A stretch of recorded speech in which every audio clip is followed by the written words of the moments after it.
Welcome everyone to Invisible Resonance, where we'll be talking about all things weird, all things that we find weird, interesting, mysterious, or mysteries of all sorts, shapes, sizes, from paranormal to UFOs to unsolved murders to anything we find weird. Shrunken heads, little mummies, little mermaids, we don't care. I thought this was just about bitching about who blocked us on Twitter. That too. Okay. That's especially important. You got to get some of that in at least. Yeah, at least a little bit. So this is my co-host, Nick Coffin Callis. What's up? Invisible Night School. This is my co-host, Matt Riot. He's just a dude. I'm just a dude. A dude that smokes. What's up, Luda? So yeah, this is going to be episode 1. We're kind of just feeling it out and seeing through like how it's going to work. Talk through some of what we're going to be talking about over the next season, as well as delving into some of the topics that are currently relevant in today's modern ufology, paranormal topics et al. Yep. So I don't know what you want to start with, Nick, but do you want me to start with your? Do you want me to kick it off with a really spooky story? I love a spooky story. Okay, I'm going to tell you about the Walleton gnome encounter of 1979. Please do. Okay, so in Nottingham, in 1979, September 23rd, it was about, I think, 8 p.m., so dusk time. Mm-hmm.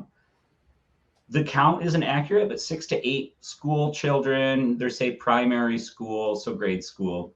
They're farting around town. They're about a mile away from their house. They all meet up. They go and like check out a school, and they're walking around town, and they come upon Walton Park. Now, you've probably seen the manor that sits in the middle of it. It's used as the exterior shots of Wayne Manor in The Dark Knight Rises, the Nolan Batman movie. So you know that. Yeah. 500 acres surround it, though, and it's a big park. Keep in mind this park was closed at the time, but they're darting around it, and there's fenced off little areas like wetlands and conservation areas, and one of them they call the swamp. So they clearly go there pretty often. So they're going over there. They know of a hole in the fence. And the 4 oldest of the kids, I don't remember the names. I'm not going to say kids' names in this, but they climb through this hole, and they're walking around in what they call the swamps. And they start seeing movement in the treetops at first. And then what they start to see is these little, like, fucking, this big gnomes coming out of the bushes. And they start to notice that they have there's a little discrepancy, but they're wearing like patchy clothes and have long beards and big stupid hats, and they're driving bubble cars. Bubble cars, you say? 2-seater bubble cars, and I'll show you what that looks like in a few. Okay. 2-seater. Each kid who was interviewed after this says there was exactly 30 bubble cars, 2-seaters. That's 60 gnomes. They start chasing them out of the swamps. One of the kid falls in the mud, completely like covered in mud.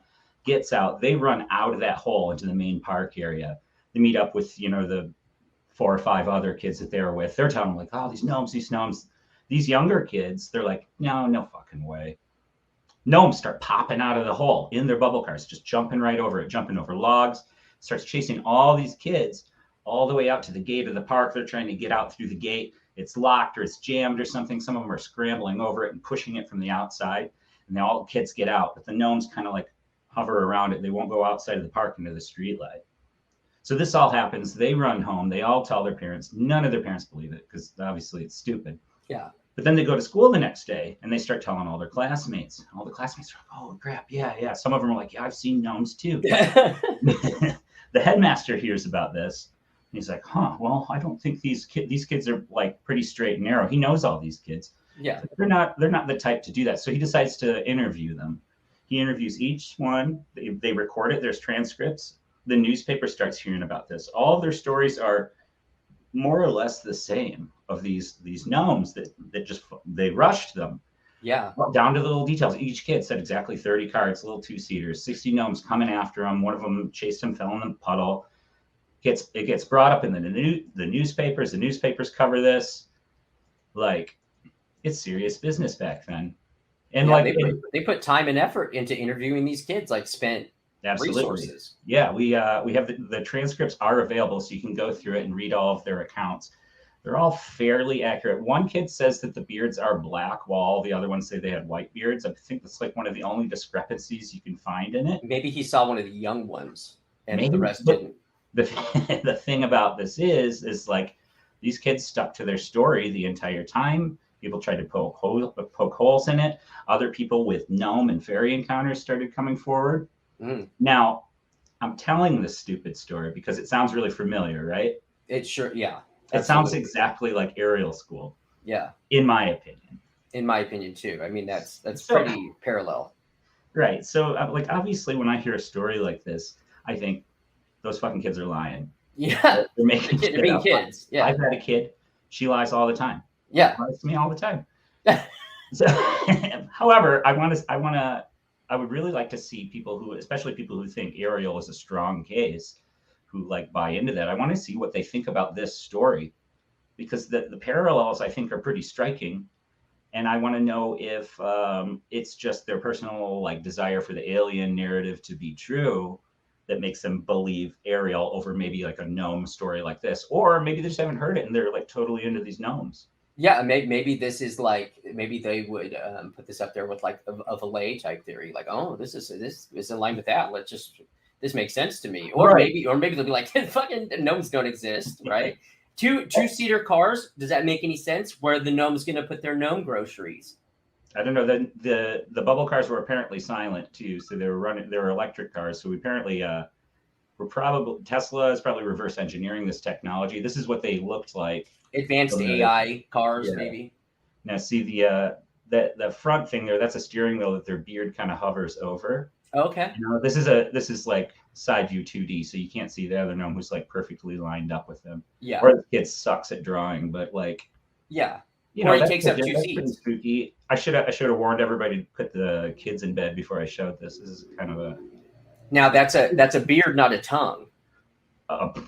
It is a beard according to the. Oops, sorry.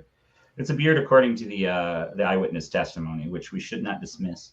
So if that weren't a beard, I would probably assume they met a time traveling Joe Murgia, is what I would have thought, but maybe Joel from Joe Murgia. Yeah, shout out. It's interesting. He colored this beard in, so maybe this is the one kid. This is the kid who fell down in the mud. He's the one who said he saw black beards. But you know, maybe during his interview, he said that one of them fell on top of him.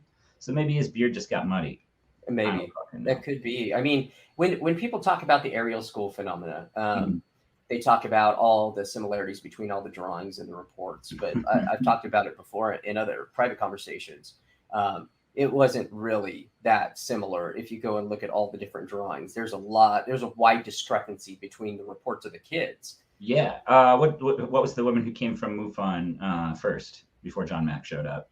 I don't recall. I don't remember. She wrote the book. She wrote the book UFOs Over Africa. You know what I'm talking about. I don't know who you're talking about. I don't remember her name. I don't memorize. I don't remember her name either, but I know that she. I smoke too much to memorize names. we're in the same boat. Now I heard she did quite a bit of cherry picking to find the more like classic saucer style and alien style. Yeah, as did John Mack in his reporting. And I mean, it's very hard to discuss John Mack, as you know, because he's got that hero status. Mm-hmm.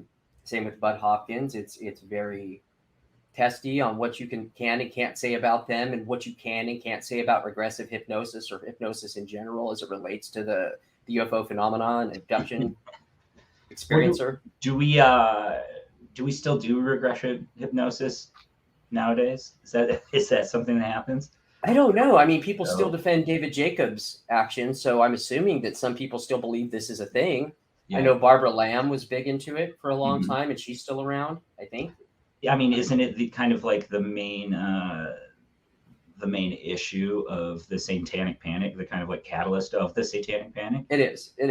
And the problem is, in today's QAnon age, the Satanic Panic kind of has returned under another kind of bandwagon or aspect of that. I don't even want to mention it on here because I think it gets everyone demonetized, but you get what I'm saying. Mm-hmm, mm-hmm.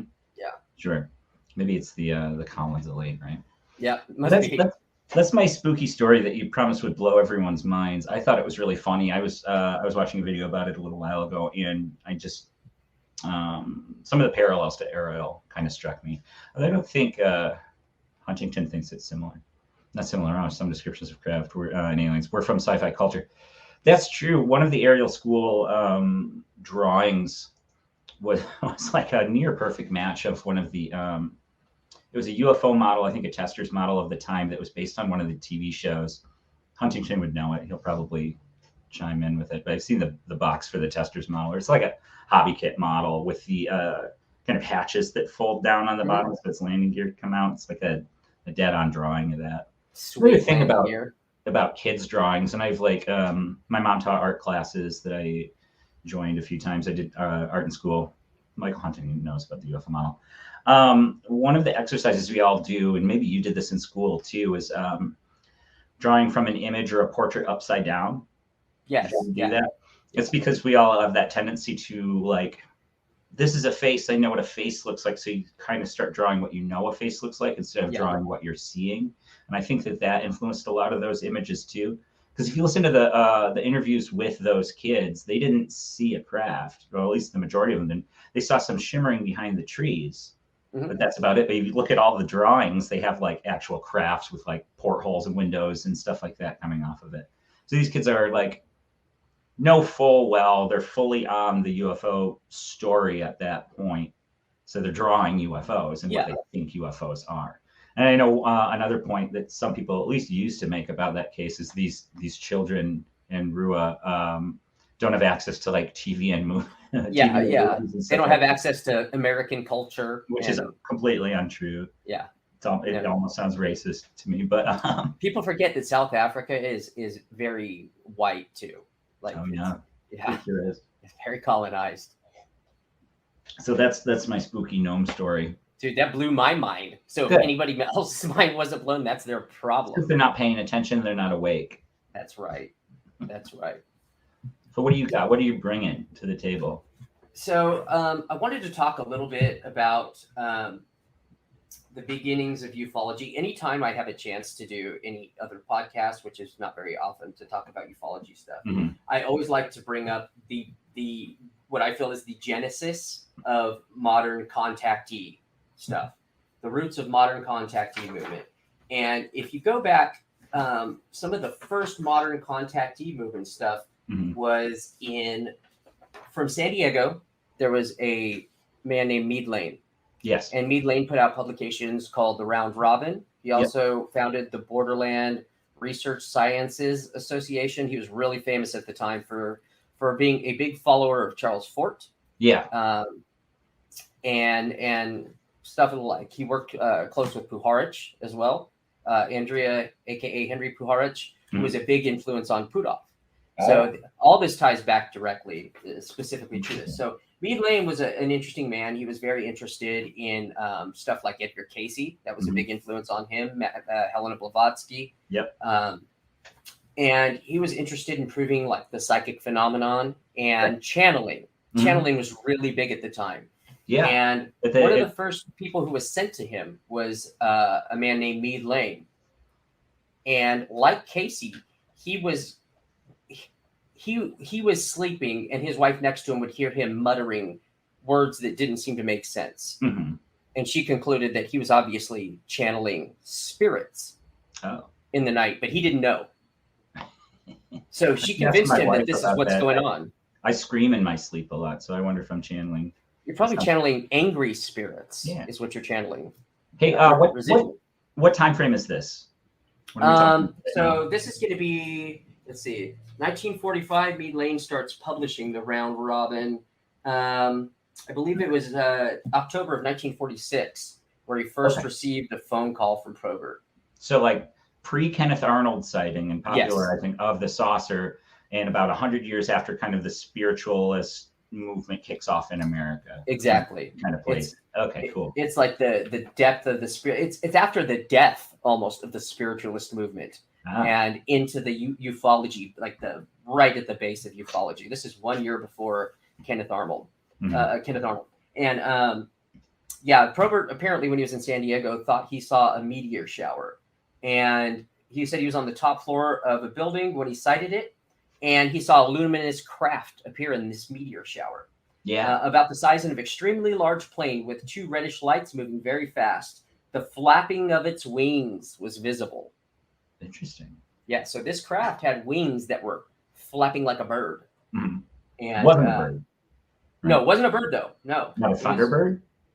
Maybe it was large, extremely large plane. He called it a plane. But yeah, it was about 8 months before Kenneth Arnold, and that's what got him to hit up Meade Layne. So Meade Layne talks to him and determines you're not just channeling beings, you're channeling fucking ascended masters. And Meade Layne would transcribe Mark Probert's what is that? Glossolalia? Glossolalia, yeah. Speaking glossolalia. Yeah. He would transcribe the glossolalia. And that's how we started learning that Mark Probert was talking to people from other dimensions, dimensional beings. And we have the creation of the dimensional being theories that are so popular today with Vallée theorists and people that are big subscribers to the Vallée theory. So what that always brings me back to, and this is my number one question in ufology, like when I went from true believer to someone who isn't as much a true believer, started questioning things a lot more, is how did this start? How did the contactee movement start as a hoax? And how did we end up to where it's real according to true believers? At what point did it go from a proven hoax to real deal interactions with CE5 type interactions with beings? That's interesting too, because you kind of you can kind of take apart the Kenneth Arnold story and do the same thing with the press running with the flying saucer description based on his description of the movement, and then people start seeing discs. Yeah, I think you give people easy answers to something under the cloak of something spooky, and under something that sounds like science, and it's something that sounds like religion, and it kind of just fills that void when there is no real authority to respond to that, to give them these answers, like big answers, like unfathomable things, right? Like things beyond death, things out of space. Yeah, like that. We fill these with personified kind of figments, and we look to those. So I think maybe that, channeling and stuff like that was big all through the spiritualist movement too, right? Sure.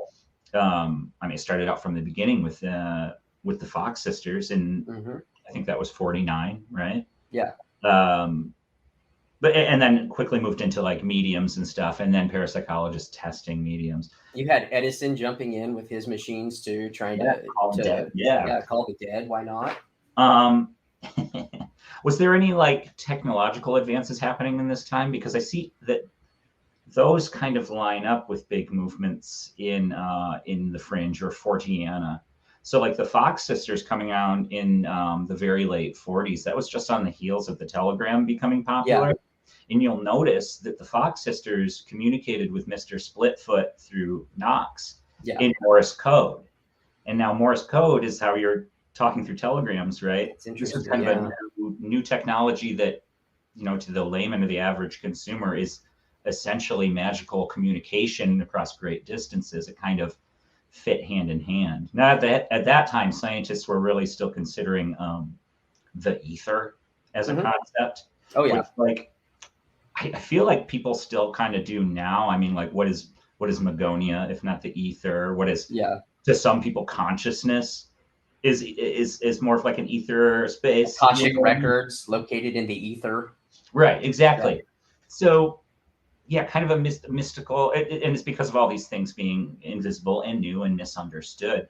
That's why I see like people explaining UFOs as like interdimensional, consciousness things. They'll often appeal to quantum physics. These are all bleeding edge science, but it's in the popular sphere. You pick up Pop Science magazine or you see on blogs, you see all these like highly theoretical, not necessarily applicable concepts. But that's what people talk about because they're interesting and they sound like Star Trek. But the average person doesn't have the physics courses that led up to that to kind of understand the building blocks that get you there and to even understand whether it's applicable or just like super theoretical. So these things can kind of lie there in our ignorance and still exist there. They're constantly looking for room. you were talking about the contactees. I think I've brought this up before, that originally they were coming from like Mars and Venus, right? Yes. Yeah. And as kind of we gathered more knowledge about the solar system, they started coming from further out and further out, different galaxies, the Pleiades, and now finally interdimensional. Well, yeah, because the biggest argument against the planetary theory was time and space and being able to travel that large distance of time. Is it rational? Well, it can if you can bend space and time. It can if it's another dimension. Sure. You know? Right. It's a great answer. That's what people talk about. That's what Eric Davis talks about, right? In the videos I've seen of him talking. Talks about kind of like highly conceptual Star Trek concepts. Yeah, I mean, the dirds that they talk about, the dirds he constantly references that were paid for during OSAP with the $20 million or what have you. A lot of them, I mean, they were all based on theoretical concepts of where we might be 40 or 50 years from now, right. I think it was. Yeah. And like his was about wormholes and warp drives and all kinds of stuff. And it sounds all great and dandy, except for the fact that they miss out on the fact that it was based on theoretical concepts, not on materials recovered from crafts that we are fucking, taking apart with Bob Lazar's help. As a matter of fact, I was listening to a podcast tonight, and it was aired today, a few hours ago, in fact. And it was, I can't remember the guy's name, but it was on Concrete Podcast, Concrete with a K. Yeah. Usually they're really good. They have high quality stuff on there. They have interesting individuals, but it's real high quality.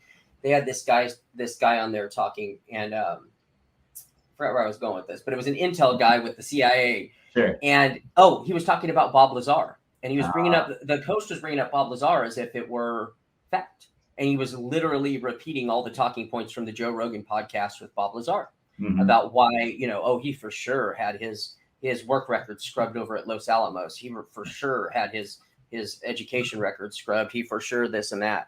Yeah, and that proves it.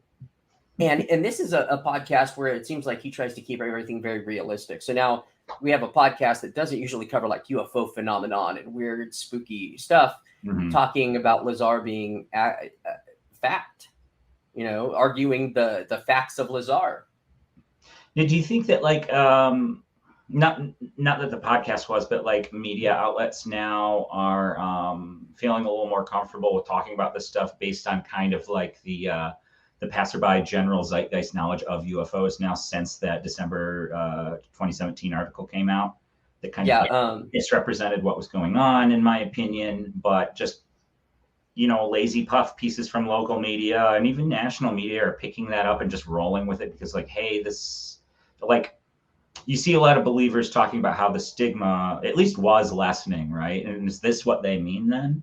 I think so. They're not playing the X-Files theme on the news anymore when they show UFOs. Is that like what we were moving towards? I think so. I mean, I don't know what they really wanted out of all this. I never felt stigma, but I never really gave a shit what anyone thinks. So that's my problem. Like, I don't have that in the first, like I'm missing part of my brain or something, or it's damaged where that goes. But like, I never understood that because I didn't really ever have a stigma in the first place. Like, I get that some people thought it was kooky, but I thought I did enough research to where I don't really give a shit what they think. But looking back, I was just as kooky as everyone thought. I'm kind of torn on it because like, while a lot of people will point to the media and like the kind of like the high concentration of shows that were coming out between say like now and then. Yeah. Man, growing up in like the 80s and the 90s, watching Sightings, Unsolved Mysteries, all those specials, the Alien Autopsy that aired on primetime on Fox. Yeah. This stuff has been on TV and been like kind of like culturally acceptable from my perspective my whole life. Same. Now, I'll say that. On the other hand, though, you guys, I think a lot of people here are familiar with the Lake Michigan 94 case that I've been working on for a long time. The radar operator in that case, the one you can hear on the tape, Jack Bouchon, he did get kind of a reputation for the guy who saw the UFO. And I don't remember how long it was after that incident, but he got transferred out to Georgia to do weather stuff out there. And that reputation did follow him out there. And he did kind of have that like, hey, this guy's kind of a wacko. Yeah. This guy saw flying saucers. So in that respect, and that is a professional aspect, it does exist. It's there. I'm not going to deny it, but I don't know. I like was he negative negatively affected? Like, did he not get promotions because of that? That I can't speak to. Yeah. But I don't know. I mean, it did wonders for Knapp, right? Like, I Good. mean, you could argue against it, but everybody knows his name. I mean, I shouldn't say everybody. Everybody in the UFO sphere knows his name. I don't know if everybody in the world has a clue who George Knapp is, but he does have a career doing this where he can make money at conferences and pushes Lazar's story and push back every time someone pushes against it. By the way, speaking of a current topic, did you see him pushing back against Taylor publicly? Yeah, Travis Taylor, who said Bigelow sold the ranch because it had something to do with his wife dying.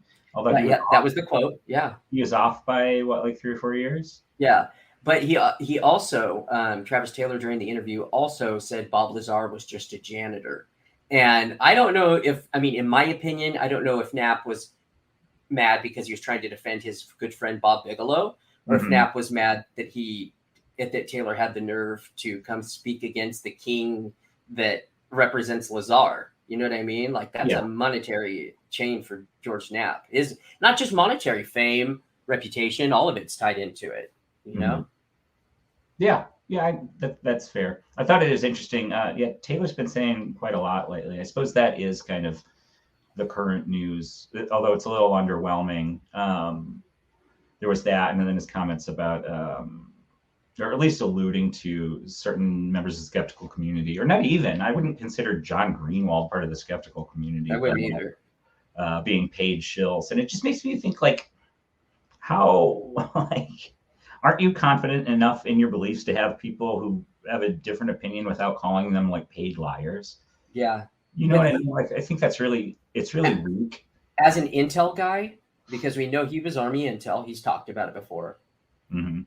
Probably counter intel, I would assume, based on how he was pushed on the Skinwalker Ranch TV show. You know what I mean? Wow. And I always assumed he was a part of Knapp and Lakatsky's crew, more so than Lou and their crew or the Skinwalker Ranch crew. I always assumed he's part of Lakatsky's, but this shows that if him and Knapp aren't tight, then maybe he isn't as tightly involved with that crowd. I don't know, man. But as an intel guy, they spit counterintelligence. That's what they do. They try to deflect and redirect and spin with lies. I don't know why anybody thinks that a skeptical podcast would make money. Like people get paid by who are these people that pay skeptics to like, we're gonna get the alien people?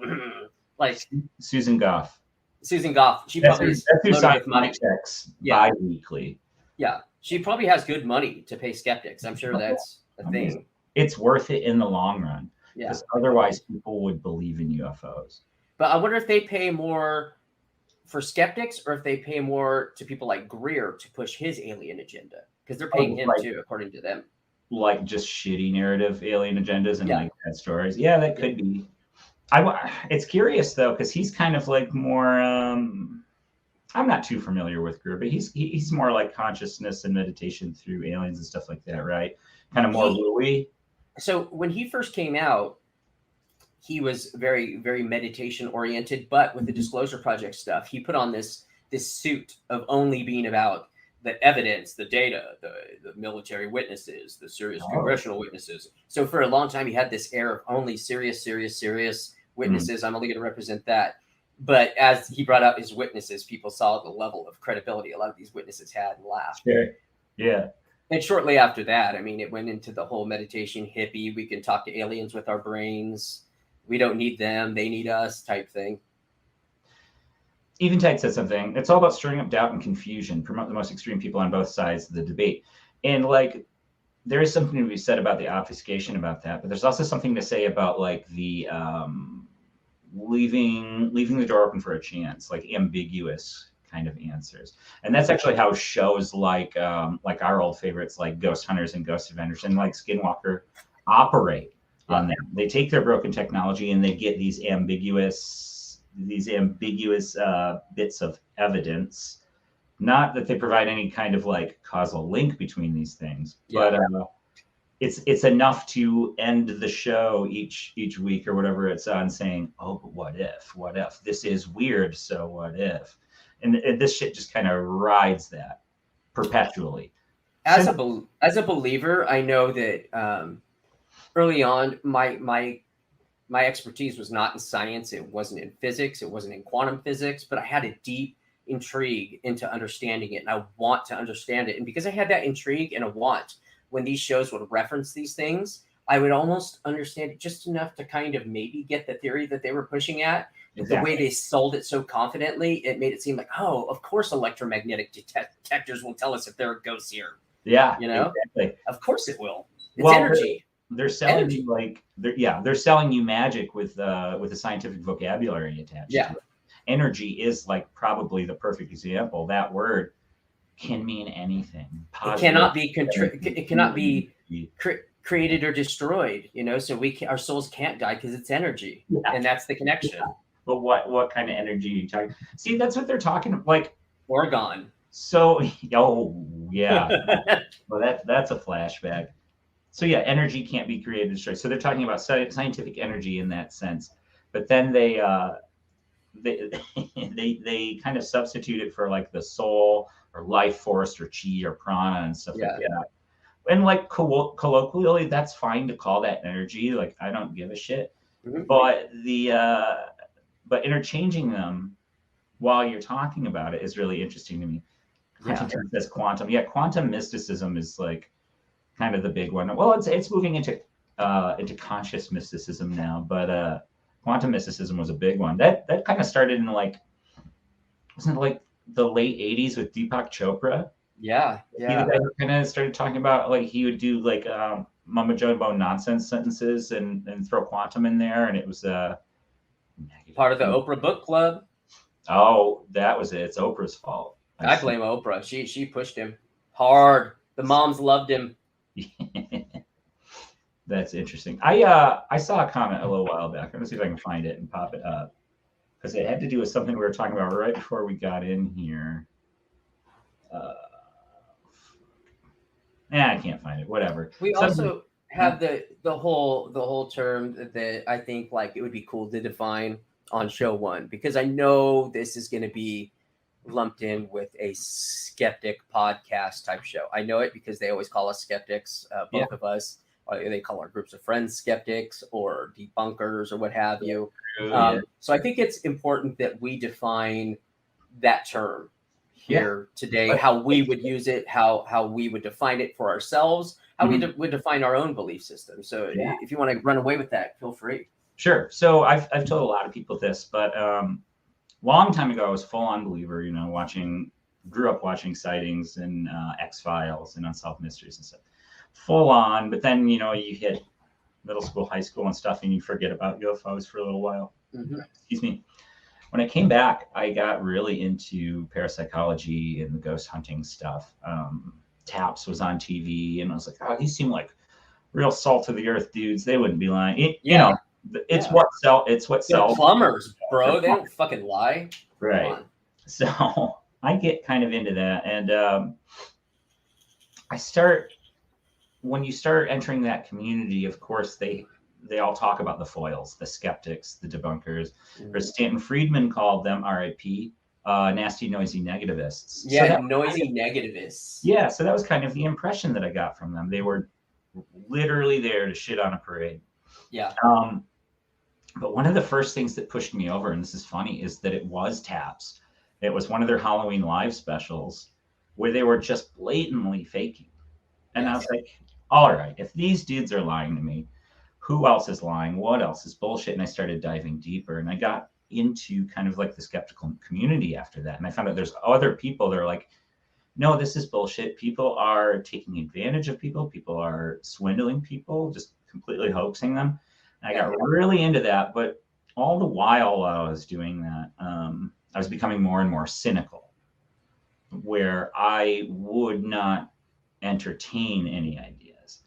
And a cynic is what I think a lot of the people that criticize us are meaning when they say either debunker or a new one. And I was looking for it in the comments. Someone said pseudo-skeptic.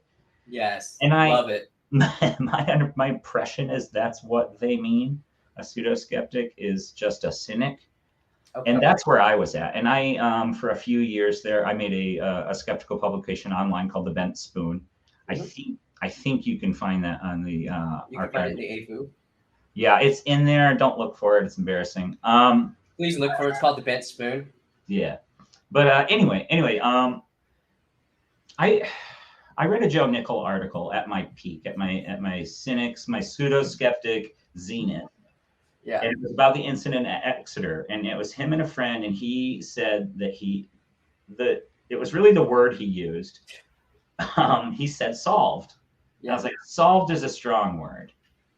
And I read that article, and his suggestion was that it was a KC-97 Stratotanker flying over the field, refueling another plane.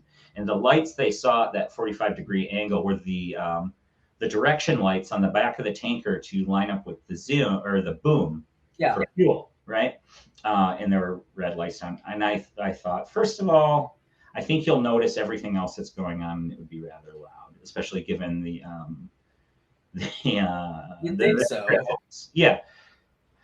And then I Skeptical Inquirer magazine is a black and white magazine. Yeah. I went to go look at that article on their website where they had full color photos, and all the directional lights on the bottom fuselage of KC-97 Stratotankers, they're multicolored. You know, so like reverse is red, but forward's blue, and then like left and right are green. Mm-hmm. So that didn't fly either. And I was like, you know what? This dude's got to a point where he'll just throw anything out. And I was just like, this is exactly what I'm doing. And I walked away from UFOs and paranormal ghosts, all that crap for like, I want to say like 5 or 6 years. Just didn't want to think about it. I was like, I burned myself out. I self-reflected, like, I'm not doing this in like a good or productive way either. I'm just being an asshole. I'm trying to dunk on people. Mm-hmm. So I walked away. And then it was till the pandemic, 2020. I was talking to an old buddy that I kind of reconnected with from like way back, from like 1989. And he's like, hey man, you still into UFOs and stuff like that? And I was like, I haven't thought about them in a long time. I had all that like old case knowledge rattling around my head, like the Wiener twins and Allagash being abducted. Mm-hmm. We talked about this, like a couple of the bigger cases. I was really into the abduction phenomenon back when I was a true believer. Yeah. But anyway, he's like, we should start up a podcast. We should do one where we like talk about UFOs and weird stuff, kind of like what we are doing now. Yeah. I was like, yeah, cool, let's do this. And then he kind of just bailed on it a little bit. I didn't like, he had a lot of stuff going on, so he couldn't do it. So I was like, I'll just make one. There's no UFO podcasts really. This will be sweet.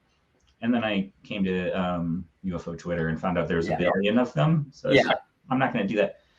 But I decided to like just pick a couple cases and then just look at them like from a clean slate. And one of the first ones I picked was Lake Michigan 94.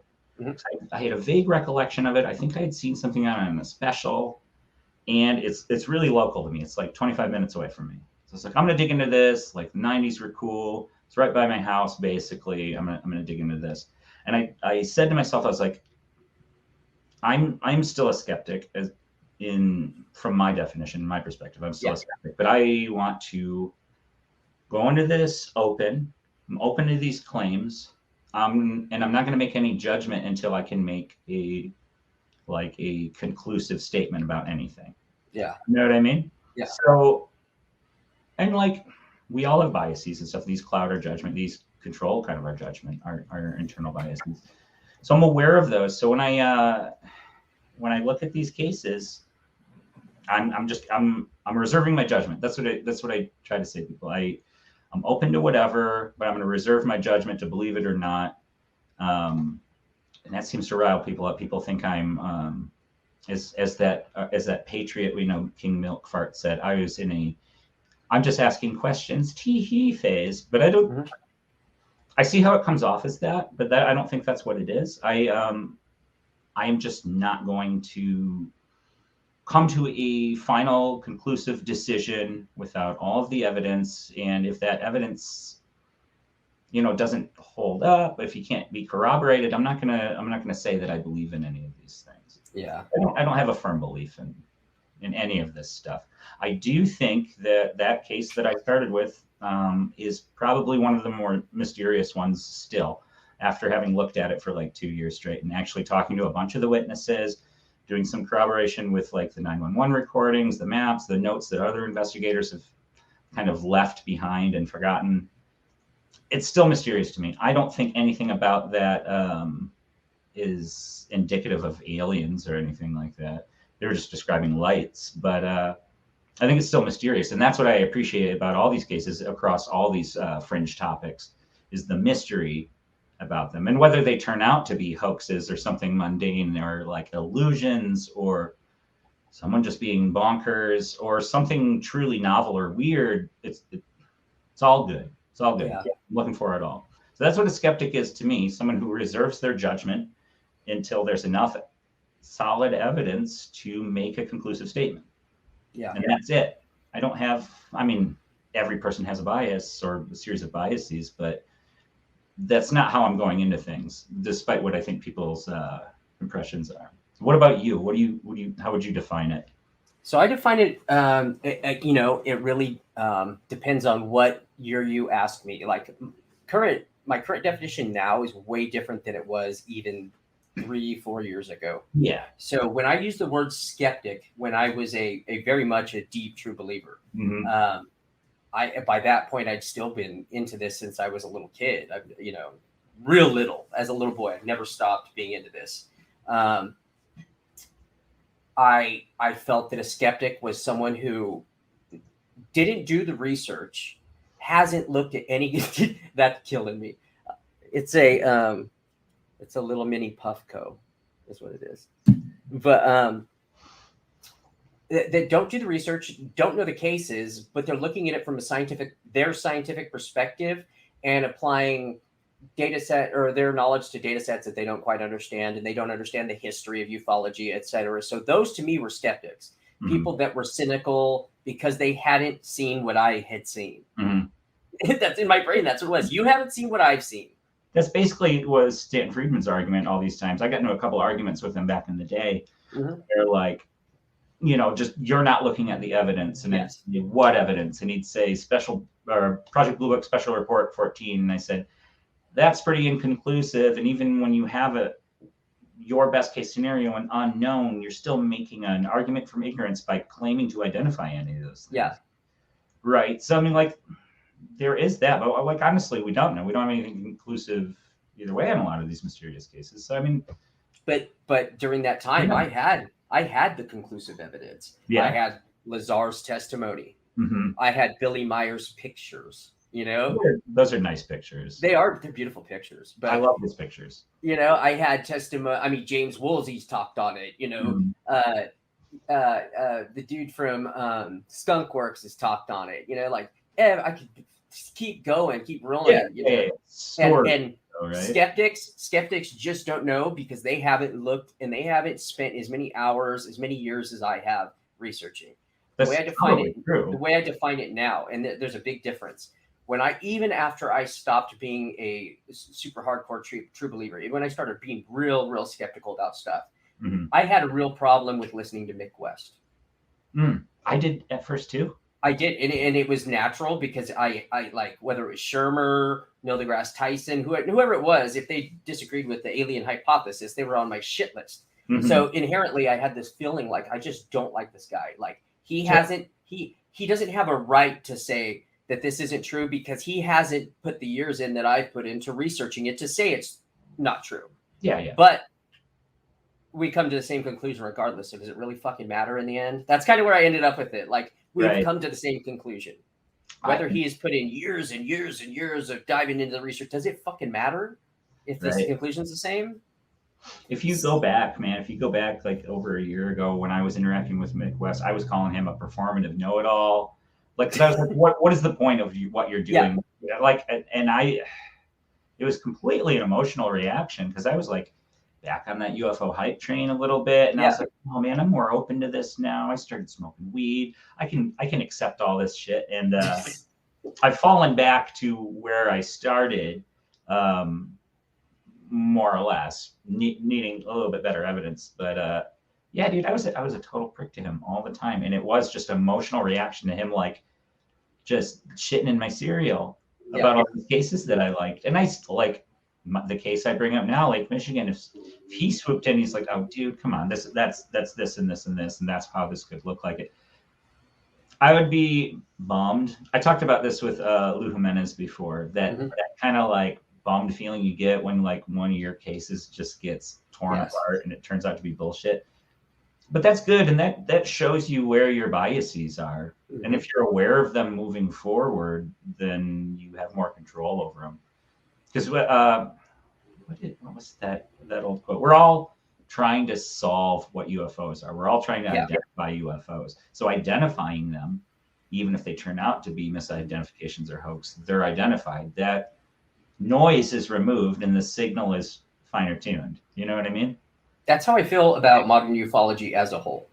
When people refer to ufology, whether it's Luis Elizondo talking about destroying ufology, I think that ufology now, aka what most people consider ufology, is UFO Twitter, that little tiny social sphere. Yeah. But I think that it's not about the cases. It's not about the phenomenon or the lights in the sky or what have you, or is it aliens? It's about characters telling stories, humans telling stories and trying to convince you of something.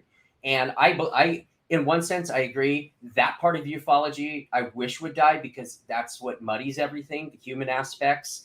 But what is ufology more than a human aspect? What is it more than a bunch of common stories or uncommon stories from people without physical evidence? I mean, really, that's what ufology is. I mean, like all of human culture has those stories, and we make up explanations for them before, like thunder is God bowling, right? Yeah. So, but what the hell does UFO Twitter have to do with ufology? Very little. I mean, I didn't even know about UFO Twitter until maybe 2 years ago. I never even messed with Twitter just because I didn't like it. Yeah. And I was originally going to start a podcast with one of my mentor type people. His name was Einhorn. Yep. And the only reason I went on UFO Twitter was to hunt him down because he disappeared. Yep. Not Valet's friend Einhorn though. Different Einhorn. Different. Yeah, not Ira Einhorn. The person that used the screen name Einhorn. Right. But but I didn't find him. But what I found was a lot of shitheads on UFO Twitter. A lot of people. I shouldn't say shitheads. People that you can say shitheads. I can't say shitheads. Sure, there are some shitheads. There are a lot of people with a lot of differing beliefs, and there are certain people that you cannot talk about. Like who? I'd say, I mean, if you're going to have any questions for anyone, especially nowadays, Pasulka, Nolan, you do not ask anything of those people. They are the salt of the earth. Yeah, Nolan blocked me pretty quick. I called Pasulka a boomer for posting a boomer meme, and that didn't make her mad. So yeah, I some reason I got blocked, and I've never spoken to her or talked about her publicly. So at that point, so you got a bad rep, man. She's talking to Chris Wolford. He called you a dude. So he's like his wife's a motherfucker, and he's weird. Yeah, she probably caught wind of that and was like, "No thanks, I don't want any of this negativity." Speaking of UFO negativity, let's talk about one of the pink elephants in the room, as it were.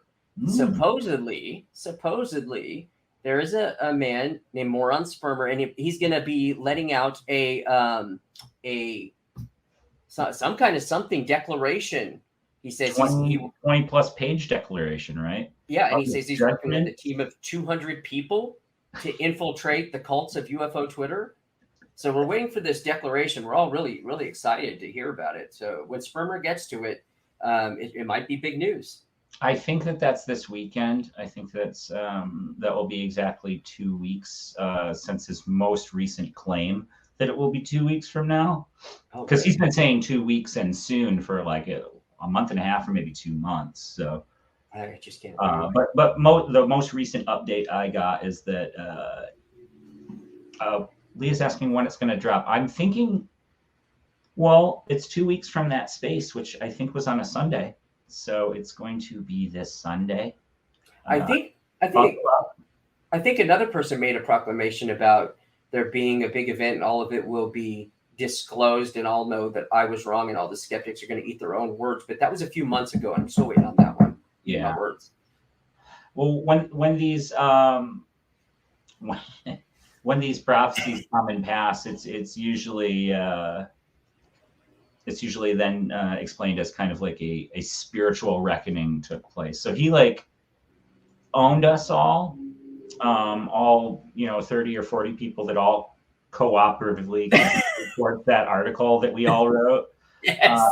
exposing his bullshit. Yeah. God, yeah, we've been working on that for like months too. Months, dude. All I could think about was Mora and Spermer, and I just it's a name that was on my mind. So no, yeah, I appreciate getting credit for stuff I had nothing to do with, and it sucks because it was great work. But I cannot take credit for it, But he does give us credit. But it's in all seriousness, no. Bradley worked on that, not us. But and I believe Mark was the co-author. Mark was credited. There was a picture of a tweet of mine in Bradley's article, and I think that's kind of why he kind of showed his hand. He was trying to like gaslight us into thinking that he had some knowledge that he didn't quite have. He's an alien. He better have some knowledge, bro. That's true. Aliens better have better knowledge than me, or they suck. Rich has never heard of this guy before. That's awesome. I mean, yeah, that makes sense. Hey, so our next episode, this document should go out, and I think we should just like take turns reading it. Oh, just the whole episode, just read right through it, and dude, eat crow the whole time too while we're eating it. We'll take turns, mouthfuls. Cry, eat a shoe, eat my foot. Yeah. So there's that. What else is happening? Taylor mouthing off. You got Nolan with his war on quote unquote skeptics again, which is one of the reasons I brought that up. That's right. Yeah, fill me in on that. I'm not really up to date with what Nolan's saying. I don't remember the direct quote, but it's been quite a bit of shield beating about skeptics being the enemy. A lot of talk like that. A lot of similar to what you hear from Lou Elizondo and the Cahill camp. Right. These skeptics are our enemy. They're the reason that disclosure is not going to happen because these important people are watching UFO Twitter, and you know what I mean? Like, you really think congressional people are going, oh, what the fucking UFO Twitter? See what the fucking dorks are saying. Nobody gives a shit what any of us are saying. Well, but, what is it specifically that all these skeptics or pseudo skeptics or debunkers are saying that's actually throwing a wrench in it? I'm not sure, but I think it's anything that is contrary to what those people are saying. What are they saying? That the alien truth is here. We've heard Lou Elizondo say disclosures already happened. Mm-hmm. It's a process, not an event. It's almost there. All of the above. We've in that order. I think so. Yeah, I do think it's been in that order a few times. So we've been there, done it, had it. It's process, not an event. Going to be there soon. So it's kind of like a thing that's outside of time and space, right? It's dimensional. It's interdimensional itself. Disclosure comes from Magonia. Skinwalker Ranch is where you can jump into a hole to Magonia. Fucking sweet. Yeah. You're doing a raffle tonight? Oh yes. Let me not forget. So I'm going to do a giveaway for everyone that's in my other podcast, The Breeder Syndicate, which is a cannabis strain history podcast. So it's not for everyone that's going to be into this, but anybody who's a part of that Patreon, they can go type in a key phrase over in the Breeder Syndicate Patreon Discord, and they will win a free pack of seeds. So whoever's the first to type, be sure to drink your Ovaltine, will win a free pack of seeds. There you go. That's it. That's it for the contest. Let's see who wins that. Exciting, I know. I hijacked A Christmas Story. But I figured it would be easiest so people could remember it, Someone said it. Yep, there it is. It was Thank me, you, sir. It was me. There we go. So yeah, that's Did you get any of your did we get any cross contamination for your stuff in the chat? Some of these people I don't yeah, some. Yeah. This I guy, see some friends. Never seen this person before. I see some friends, Dog Days. Cool. AJ, yeah. Huntington says it'll be legal in Missouri next year. I'm sorry to hear. Because gotta wait a year. No, I'm sorry to hear that they're going to push corporatization over there. Because it's not legalization. It's one of those terms that it's toughy. Yeah. Scruton. Legalization is not legalization. It is corporatization. Yesterday, California announced a few different things. They were going to get rid of people's convictions or be able to hide their convictions or whatever for drug convictions or cannabis convictions, whatnot. But if you look deep in that article, it says they will also be increasing prosecution of those who are not legal. Now, the term legal doesn't necessarily apply to what's going on. It's corporatization and regulation. So if you have the right, if you can afford the right licenses, you'll be in that crowd that is considered legal. Right. Or your 6 plants, what have you, that you could never do much with. Yeah. That's kind of the impression I get as an outsider looking in on this. I've noticed that weed at the weed shops here in Michigan is pretty cheap. It's cheaper than I would buy. So, that's nice for me as a consumer, I suppose. Probably not for you as a distributor of seeds. No, yeah. So what happened this past few years? I noticed like a lot of people are going to notice that the prices of weed are going down considerably when they get it, or should be. And if they're not, you should probably smack whoever you're getting it from. Sure. But what happened was when the hemp bill was passed, hemp growers all got involved, and they literally overgrew the country the first year by so many pounds. It's ridiculous. Tons. Wow. Metric tons. Overgrew the country, made it worthless. So the next year, a lot of them said, well, I noticed they weren't, the inspectors weren't coming and checking the hemp fields to see if we're growing THC. So they learned that when they were checking, they would go to the 4 quadrants of the corners to go check, but not on the inside. So 90% of their field would be THC, and the outer quadrants would all be CBD hemp. And that would only be what they would test. So what they did was they had all of this extra product that they couldn't necessarily dump in the legal market. Yeah. They could dump it in the black market, and all of them did it. And they killed the black market in one round. And with the overtaxing and overregulation in the legal market, the black market prices were so cheap that it impacted the legal market.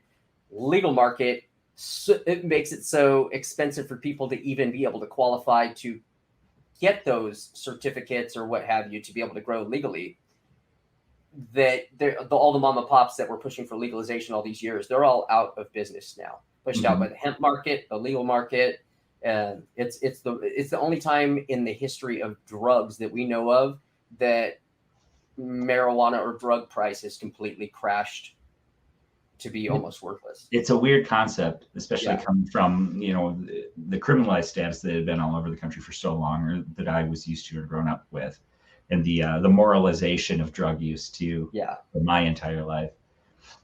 Yeah, it's wild to see. It's a lot of good people that created the industry that are now suffering the most, and corporate assholes took over, which means and the way it works is in these big, huge mega grows that are the only ones going to be able to compete with each other to be able to sell at that low of a price. You're not going to get quality at all. And not just not quality, you're going to get bad quality repeatedly, contaminants, all kinds of horrible shit. So whereas at the beginning, the consumer wins because the first 2 years, you're going to have all this excess stuff that's been stored semi-properly. It'll still be kind of good, and a wide variety of strains. And slowly you're going to see this bottleneck down to just horrible, like the most commercially profitable, large yielding, low potency stuff. That sounds about right. Yeah. It's how they bastardize every crop that we've ever, like, not just illegal narcotics. I mean, bananas, apples, every crop, every tomatoes. It's how it goes. That's fucked up. Yeah. We made it an hour, Matt. Not bad. We're in. What are we doing with this show? How often is this happening? What can people expect to see? I think we are going to try to hit it once a week. I will hit it once a week. Yeah, and like my interests are different from Nick's interests. My interests come from like a punk rock background, like serial killers, UFOs, like that shit too. Ghosts, stuff like that. But I think we both are just hella interested. Like we're 80s kids that grew up watching Sightings, Unsolved Mysteries. Like that's my passion in life. So I think it's anything that kind of fits that realm, Shit. Yeah, I mean, that's what I love. That's what you love. I know we have plans for like doing a Patreon, and we're going to be doing some stoned alien history episodes. Yeah, Like, some commentary tracks. some commentary tracks to popular shows out there with people famous in ufology. Yeah. Different stuff like that. I think it'll be fun, and maybe have some of our friends jump on. Yeah, I want to do some like some call-in lines and stuff like that too. Yeah. Not necessarily to the extent I was doing with the Spaces, my other group, but a little more handpicked, right? A little more cultivated. But yeah, I think that like if it's classified as weird, it's not necessarily ghosts or UFOs, but just weird shit. Yeah. It's probably going to come up. Next week, I want to do a little bit on Villisca, which is a really an old murder from, I think, the 1910s. It's been a while since I've looked at it, but cool. It's from Iowa, and it was an unsolved murder and may be part of many murders. Really? Yeah. Bring that on. Yeah, I think maybe we'll both bring a weird case at least one each time. We can tell it, especially if the other person's not familiar with it, right? Yeah. Like, you're familiar with my stupid gnome story. So that's pretty cool. Yeah, I like it. I think that's the plan moving forward. I think we're going to do Tuesdays at 9 p.m., right? Yep, that's a plan. Sweet. Looks like a lot of people are into the serial killers and true crime aspect of it. Oh, cool. Yeah. Which I know I got some good ones up my sleeve too. Good. So we'll bring those. I'll show off my Manson painting, my original Charles Manson paintings and John Wayne Gacy drawings and all the crazy shit I own. I would love to see that. Yeah. Have some smear episodes. I mean, I'm not opposed to talking some shit. So oh yeah, no. Yeah. We'll see what's going on. But yeah, we'll bring some shit. It's going to be Tuesdays. It's going to be 9. Sometimes it'll be an hour. Sometimes we'll go longer too, I'm sure. Yeah. I'm not doing anything. No. So that's it. That's all I have tonight. Do you have anything else? Do you have anything to plug? Check out my other podcast, Breeder Syndicate, where we cover cannabis strain history, cannabis politics, current cannabis shit. Yep. We talked to all the original historians and the guys who were there breeding the strains in the 60s, 70s, 80s, etc. Cool. That's really it. Find me, invisiblenightschool.com is our blog. It's a consortium of researchers and academics and lay researchers. I'm the lay, the dubious layman. We just put out an article today written by Louis Cayetano about consciousness and its role in the UFO and alien mythos. Definitely check that out. We did a space about that a couple days prior to where we kind of delved into those concepts and stuff. And next week, Saturday, we're doing another one. And I think we're talking about ghosts and spiritualism and kind of like my plan is to kind of start with the Fox sisters and work our way up to modern day and like ghost adventures and ghost bros and all that kind of stuff. So if people like this show, that would be a good primer, like to help get a good gauge on the paranormal subject. So if you're there, check out the Twitter space. Yeah, it's gonna be some history and like kind of my thoughts of how like emergent technologies and stuff like that seem to kind of go hand in hand. Emergent technologies and emergent concepts in science seem to go hand in hand with the way the alien and ghost myths kind of take form. And yes, it is spooky season, which is why I kicked it off with that really fucking scary gnome story. Dude, that was so scary. Now I'm going to be scared of little Bubblecars everywhere, is what you fucked me up. Where's that fucking pic? Oh, I got rid of it. Where's the Bubblecar? One last time. Whatever, man. But that's it, right? Are we good? Yeah. We're going to wrap it? We're good. All right, I'm going to kick this out and I'm going to play that fucking cool intro again. Yeah, I love that fucking intro. All right. Thanks, everyone. Bye, everyone. Like and subscribe. We'll be here next Tuesday. See you later.